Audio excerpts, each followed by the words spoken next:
Hello guys, welcome back to the Lumley trading video. In this one we are going to be doing some in-depth stock analysis over on YVR because it is today's leading gapper being up 110% as we're recording this video.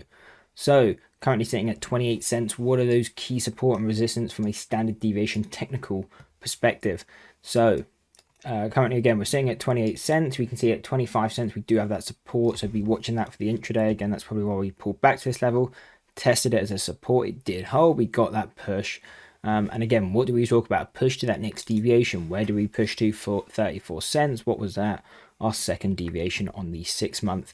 So again, it is acting as we expected to. Now, again, we're getting that pullback off here.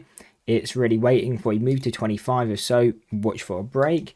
If instead we can push to the upside, then if we retouch this 35 cents, we'll probably end up breaking through. And if so, what are going to be those targets? If we break that, I'm then paying attention to 40 cents as a target with about 43 cents. And then if we break that, looking at 53 cents as that kind of key final target. So those are those key resistances. On the support side, obviously, we talked about 25 cents. Can we get back to or pull back to this?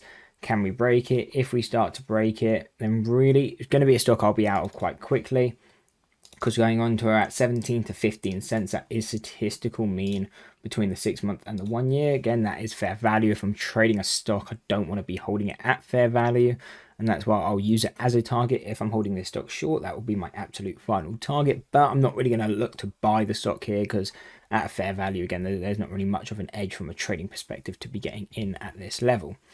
So really, these kind of stocks I do find quite difficult to trade in the sense that they're just such low kind of price. When they're 30 cents, you're looking for moves, 25 to 34. Okay, that's definitely manageable. That's quite a big move, but you're looking from the 34 maybe to the 47 cent, 6 cents isn't much of a move. It's going to be hard to have your stops and targets. So really on a stock like this, I think it's just in general going to be difficult to trade unless you just look for that absolute kind of big move. Maybe trading that 25 support, having a 5 cent stop, and then looking to trade to the 40, then maybe you can get some good risk management. But overall, I think when a stock's this kind of low value, it's just going to be very difficult to trade. Maybe if you're a momentum trader, you can manage that. But at least from how I trade stocks, this is going to be something I won't personally touch at all. I think it's just too low value of a stock. It's just going to be too difficult for me to kind of manage. So that is the breakdown on YVR. Again, the levels are still the same, even though it's not going to be something I personally touch. But I hope you enjoyed the video. If you did, why not drop a like and subscribe and check out this analysis video.